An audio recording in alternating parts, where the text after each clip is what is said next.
നിങ്ങളെല്ലാവരും തയ്യാറാണോ? ഞാനൊരു കഥ പറയട്ടെ. കഥ കേൾക്കാൻ എല്ലാവർക്കും ഇഷ്ടമാണോ? ഞാനൊരു കഥ പറയുന്നു. ഒരിടത്ത് ഒരു രാജാവ് ഉണ്ടായിരുന്നു. ആ രാജാവിന് വിശ്വസ്തരായ 3 മന്ത്രിമാരും ഉണ്ടായിരുന്നു. ആ 3 മന്ത്രിമാർക്ക് മുകളിലായി ഒരു പ്രധാനമന്ത്രിയും ഉണ്ടായിരുന്നു. ഒരു ദിവസം പ്രധാനമന്ത്രി മഹാരാജാവിനോട് പറഞ്ഞു, അല്ലയോ തിരുമനസേ, നമുക്ക് വിശ്വസ്തരായ 3 മന്ത്രിമാരുണ്ടല്ലോ, ഇവർ വിശ്വസ്തരാണോ എന്ന് നമുക്കൊന്ന് നോക്കണ്ടേ? അതിലേക്ക് വേണ്ടി ചെറിയൊരു പരീക്ഷണം. മഹാരാജാവ് ചോദിച്ചു, എന്താണ് സംശയം? അവർ വിശ്വസ്തരല്ലേ? അവർ സത്യസന്ധരല്ലേ? നമ്മളെല്ലാം അവരോട് ചോദിച്ചിട്ടാണല്ലോ തീരുമാനങ്ങൾ എടുക്കുന്നത്. അവർ നമുക്ക് വേണ്ടി പ്രവർത്തിക്കുന്നവരല്ലേ? അവരെ ഇനി ഒരു പരീക്ഷണത്തിന് വേണോ? വേണം തിരുമനസേ. സത്യസന്ധരാണോ എന്ന് നമുക്കറിയണ്ടേ? പ്രധാനമന്ത്രി പറഞ്ഞത് മഹാരാജാവ് അനുസരിച്ചു. പിറ്റേ ദിവസം രാവിലെ തന്നെ 3 മന്ത്രിമാരെയും തന്റെ കൊട്ടാരത്തിൽ രാജസഭയിൽ വിളിച്ചു വരുത്തി. എന്നിട്ട് മഹാരാജാവ് പറഞ്ഞു, നിങ്ങൾക്ക് ഞാനൊരു ജോലി തരികയാണ്. എന്താണ് തിരുമനസേ ഞങ്ങൾക്ക് തരാൻ പോകുന്ന ജോലി? മറ്റൊന്നുമല്ല, നിങ്ങൾ 3 പേരും വനാന്തരത്തിൽ, കാടിനുള്ളിൽ 3 ദിശകളിലേക്ക് യാത്ര പോവുക.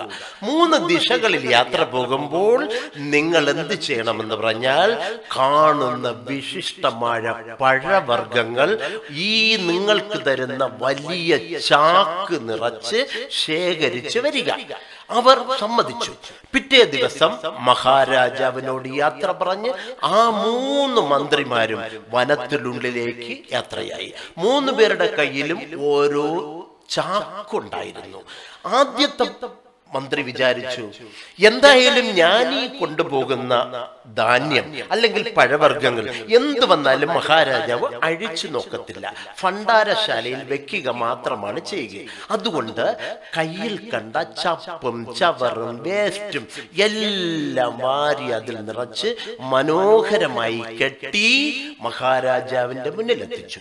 മഹാരാജാവ് പറഞ്ഞു, നിങ്ങളുടെ പേരെഴുതി ഭണ്ഡാരശാലയിൽ വയ്ക്കുക. രണ്ടാമത്തെ ആൾ വിചാരിച്ചു, ഞാൻ എന്തിന് നല്ല പഴങ്ങൾ പറിക്കണം?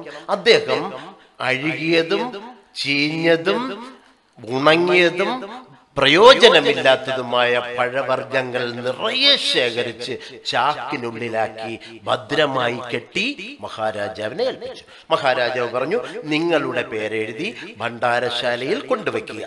മൂന്നാമത്തെ ആൾ ചിന്തിച്ചു, മഹാരാജാവ് പറഞ്ഞ കാര്യമാണ്, മഹാരാജാവിന്റെ കീഴിലാണ് ഞാൻ ജോലി ചെയ്യുന്നത്, ഞാൻ സത്യസന്ധനെന്ന് മഹാരാജാവ് വിശ്വസിക്കുന്നു, ആയതിനാൽ ഏറ്റവും നല്ല പഴങ്ങൾ മാത്രം ശേഖരിക്കുക.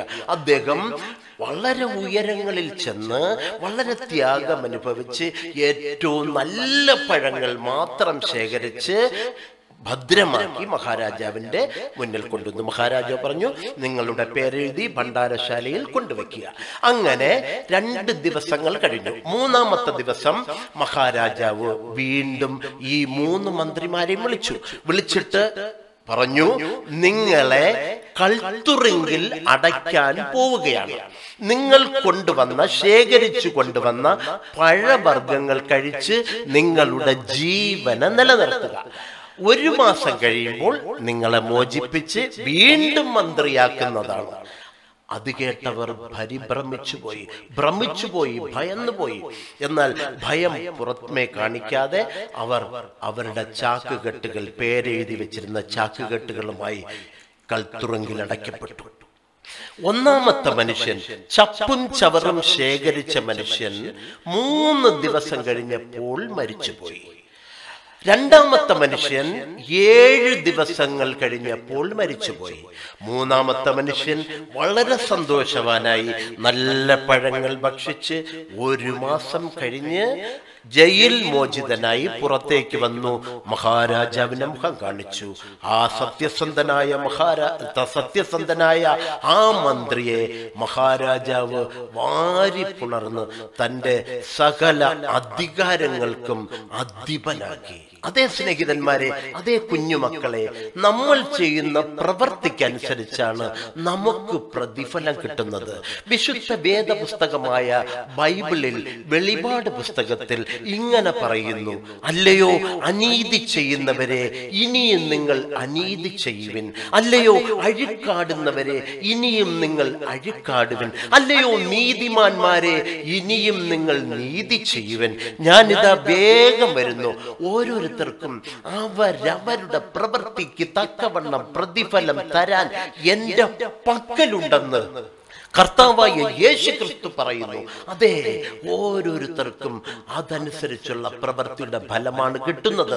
ആൽഫയും ഒമേഗയും ആദ്യവും അന്ത്യവും ഒക്കെ കർത്താവായ യേശുക്രിസ്തു മാത്രമാണ്.